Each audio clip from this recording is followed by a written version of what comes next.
Good evening everyone. I hope आप लोग सब ठीक होंगे।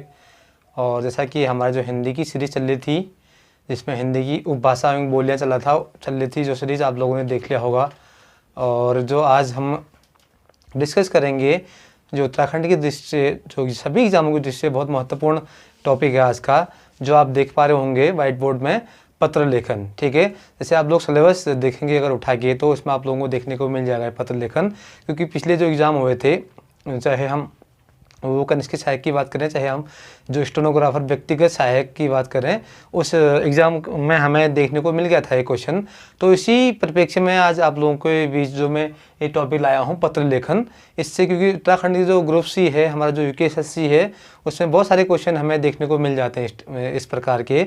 तो जैसे कि क्लियर करेंगे हम आज जो पत्र लेखन है, इसके अंतर्गत कौन कौन से जो पत्र आते हैं, और विभिन्न प्रकार के और भी पत्र हैं। शासकीय जैसे पत्र का शासकीय पत्र हैं, और आपके प्रार्थना पत्र हैं, प्रत्यावेदन हैं। इन्हीं प्रकार की जो पत्र हैं हम डिस्कस करेंगे। उससे पहले मैं आप लोगों को बता दूं कि जो पत्र है, सामान्य तौर पर हम पत्र को किस दृष्टि से देखते हैं, तो मैं आप लोगों को थोड़ा एक्सप्लेन करा देता हूं। आप लोग ध्यान दीजिएगा। पत्र लेखन एक महत्वपूर्ण कला है, और जिसके माध्यम से हम एक व्यक्ति से, ठीक है, एक व्यक्ति से किसी अन्य व्यक्ति के व्यक्तिगत रूप से, ठीक है, व्यक्तिगत रूप से परिचित न होकर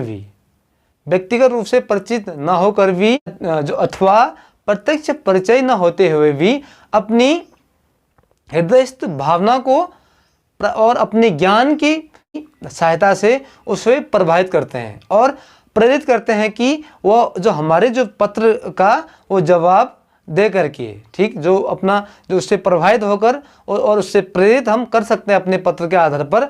और जो अप्रत्यक्ष रूप से अपरिचित होकर भी वह व्यक्ति की भावना को जागृत कर हम उससे क्या करते हैं, उस पत्र का उत्तर देने के लिए प्रेरित कर देते हैं। ठीक है, और वह व्यक्ति की एक मजबूर होता है कि इस व्यक्ति का हमें उत्तर देना चाहिए, चाहे हम उसका या जवाब देना चाहिए। और एक जो सफल पत्र हम इसे कहेंगे, वह अपनी जो एक सफल पत्र जो होता है, वह अपनी लेखन और कला की शक्ति पर भी निर्भर करता है। ठीक है, अगर हम पत्रों की बात करते हैं, यह मुख्यतः इनको दो वर्गों में रखा गया है।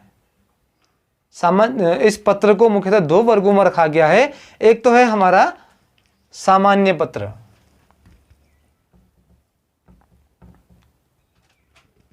एक है सामान्य पत्र, और दूसरा कार्यालयी पत्र। ठीक, अगर हम सामान्य पत्र की बात करें, इसके अंतर्गत भी दो प्रकार के पत्र आते हैं। जो सामान्य पत्र है, इसके अंतर्गत भी दो पत्रों को रखा गया है। एक तो पारिवारिक पत्र और एक सामाजिक पत्र।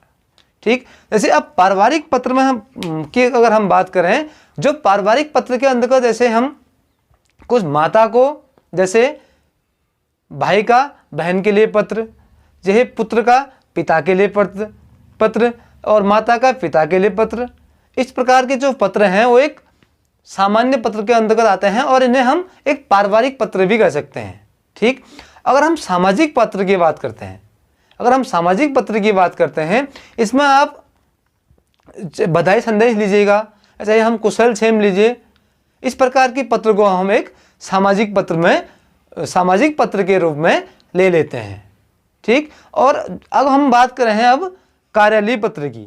ठीक है, जो मैंने आप लोगों को इन व्हाइट बोर्ड में नोट करा रखा है, इनका मैं थोड़ा आपको अर्थ समझा दूं।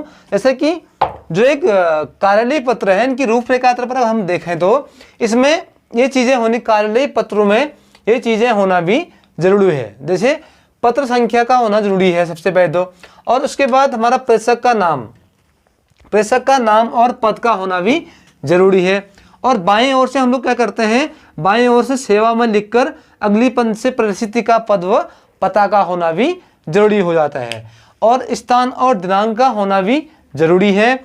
विषय, आप किस विषय में पत्र लिख रहे हैं, जैसे हम कोई कार्यालयी पत्र लिखते हैं और आप किस विषय में पत्र लिख रहे हैं, उस विषय का होना भी जरूरी है। और जैसे संबोधन और जैसे संबोधन करते हैं हम, जैसे हम पत्र किसे लिख रहे हैं, जैसे महोदय या महोदया का होना भी जरूरी है। जैसे हम लोग एक सामान्य तौर पर एक प्रार्थना पत्र को ले लीजिएगा आप, जैसे प्रार्थना पत्र ले लीजिएगा, उसमें हम सेवा में लिखते हुए, जैसे बाईं तरफ को हम सेवा में लिखते हैं, उसके बाद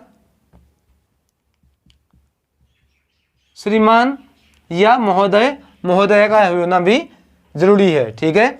और निर्देश या विषय वस्तु, उसमें निर्देश और विषय वस्तु का भी उसमें जरूरी है। जैसे हम किसी विषय में लिख रहे हैं पत्र, जैसे हमारा विषय है क्या, हम किस विषय में पत्र लिख रहे हैं उसका भी होना जरूरी है। और दूसरा है आपका स्वनिर्देश, भवदी और भवदिया, स्वनिर्देश का भी होना जरूरी है। और जो प्रेषक के हस्ताक्षर, कोष्ठक में पूरा नाम और पदनाम का भी होना उस पत्र में जरूरी है। और पृष्ठांकन, कि हमने एक पत्र कितने पृष्ठों में लिखा है, उसका नंबर 1, नंबर 2, नंबर 3 इत्यादि करके भी आप लोग उसका पृष्ठांकन कर सकते हैं, ठीक। इतना आप लोगों को क्लियर हो गया होगा। और जो अब मैं बात करता हूं आगे जो पत्र की, ठीक है। हमारे जो पत्र, इस पत्र लेखन के अंतर्गत कितने प्रकार के पत्र आते हैं वो आप लोगों को मैं नोट करा देता हूं। तो कार्यालय पत्रों के अंतर्गत निम्नलिखित जो पत्र आते हैं उनको विभिन्न 10-15 जो पत्र हैं उनको समायोजित किया गया है। पहला जो आता है वो आता है प्रार्थना पत्र, ठीक है। इसकी प्रार्थना पत्र में भी आप लोग जानेंगे, जैसे हम प्रधानाचार्य को सामान्य तौर पर लिखते हैं स्कूल में, जैसे हम अगर अवकाश के लिए पत्र लिखते हैं अपने प्रधानाचार्य को, तो हम ये प्रार्थना पत्र के रूप में उनको देते हैं, ठीक है। और यह पत्र जो होते हैं औपचारिक पत्र होते हैं, जो प्रार्थना पत्र जो होते हैं ये औपचारिक पत्र हैं। और सामान्यतः जितने भी हमारे लगभग कार्यालयीय पत्र हैं ये सभी लगभग औपचारिक पत्र के रूप में, इन जो औपचारिक पत्र के रूप में इनको जाना जाता है, ठीक है। इसे जो दूसरा पत्र जो आता है वो आता है आपका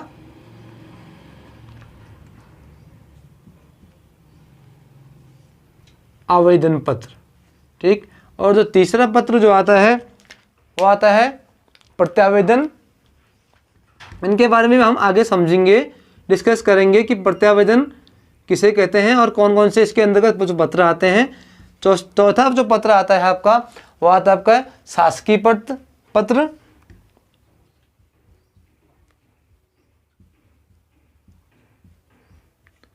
और जो पांचवा है अर्धशासकीय पत्र। इनके बारे में भी हम डिस्कस करेंगे, आगे समझेंगे अच्छे से कि अर्धशासकीय पत्र कौन है, किस पत्र को हम अर्धशासकीय पत्र कहते हैं और ये पत्र किस टाइप से लिखे जाते हैं, इनके बारे में समझेंगे। और जो छठा है शासनादेश, इसको भी हम आगे डिस्कस करेंगे शासनादेश में। और जो हमारा सातवां है अधिसूचना।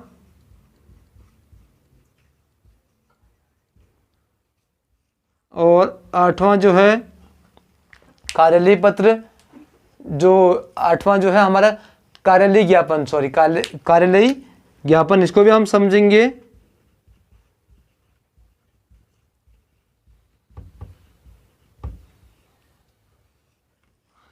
और जो हमारा जो अगला आता है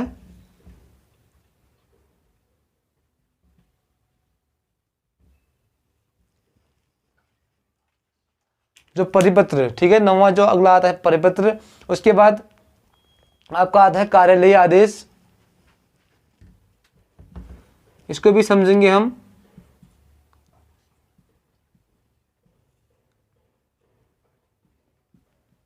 कौन कौन से इसके अंदर पत्र लिखते हैं और उनका तरीका कैसे लिखते हैं, इसको किस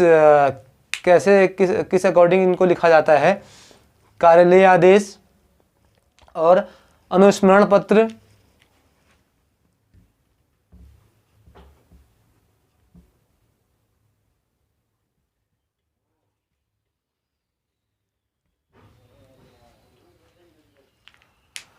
और उसके बाद टिप्पण, प्रतिवेदन,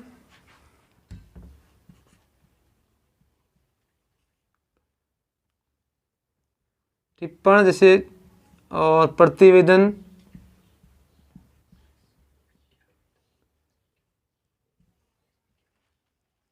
जैसे अब अगला है विज्ञापन और व्यावसायिक पत्र। विज्ञापन है, व्यावसायिक है, व्यावसायिक पत्र।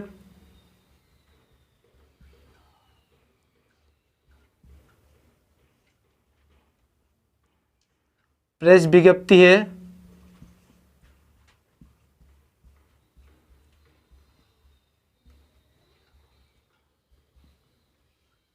प्रेस विज्ञप्ति और निविदा।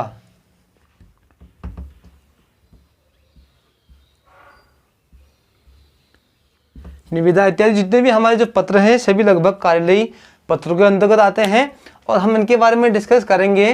जैसे कि मैं पहला आपको उनको एक एग्जांपल के तौर पर बता देता हूं कि जितने भी हमारे जो कार्यालय पत्रों के अंतर्गत ये पत्र आते हैं, आप लोगों ने लगभग नोट कर लिया होगा और स्क्रीनशॉट ले लिया होगा। और डिस्कस करूँगा, थोड़ा मैं आप लोगों को बता दूँ कुछ। जैसे सामान्य तौर पर हम किसी विद्यालय या महाविद्यालय के, ठीक है, जैसे चाहे कोई भी हमारा जो विद्यालय है, चाहे हम महाविद्यालय है, वहाँ के जो प्रधानाचार्य हैं या प्राचार्य हैं, उनको किसी संस्था या कार्यालय द्वारा, ठीक है, किसी संस्था या कार्यालय के प्रधान को, या जो वहाँ का जो कार्यालय का मुखिया होगा, और ये किसी जो वहाँ के मुखिया को किसी कार्य विशेष के लिए लिखा जाता है यह पत्र, उसे हम प्रार्थना पत्र कहते हैं। और यह औपचारिक पत्र होते हैं। जैसे मैंने पहले ही बताया था, जैसे सेवा में, जैसे मैं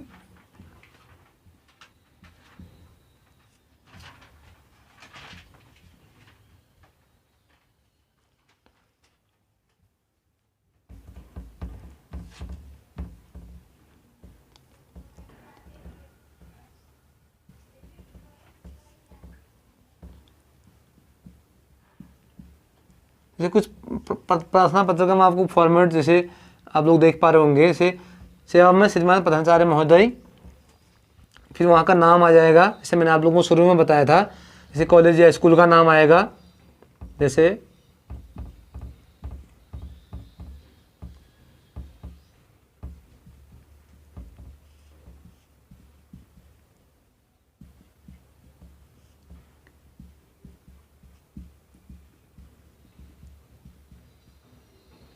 वहाँ का जगह का नाम,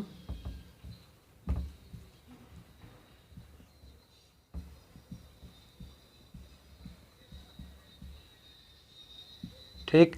अब हम विषय के बारे में डिस्कस करेंगे कि किस विषय में आप प्रार्थना पत्र लिख रहे हैं। विषय आप जिस विषय में भी लिख रहे हैं, आप जो प्रधानाचार्य को जो प्रार्थना पत्र है, उसके बाद महोदय बाएं साइड को महोदय, उसके बाद जिसे उसमें जैसे निवेदन इस प्रकार है, जैसे आपका स्वास्थ्य खराब होने के कारण, या जैसे जिस प्रकार से भी आप लिखना चाहें, स्वास्थ्य खराब है किसी कार्य विशेष के कारणों के कारण, उस प्रकार आप लिख सकते हैं इस पत्र को। तो ये पत्र औपचारिक पत्र होते हैं। और सामान्यतः हमारा जो प्रार्थना पत्र का जो पत्र लेखन का जो पहला जो सीरीज है, जो पहला जो है प्रार्थना पत्र है, उसके बाद जो आगे डिस्कस, जो हम आगे और भी पत्र हैं हमारे, वो हम आगे डिस्कस करेंगे। और आई होप कि आज का सेशन आप लोगों को पसंद आया होगा। और जो नए जुड़े हैं चैनल से, वो लाइक शेयर ज़रूर करें। और पिछले सेशन जो आप लोगों ने नहीं देखे हैं हिंदी के, जिसमें मैंने एक बार मैं आप लोगों से और कह रहा हूँ, जिसमें हिंदी की जो उपभाषा और बोलियाँ वाला सेशन है, वो आप लोग एक बार देख लीजिएगा। धन्यवाद।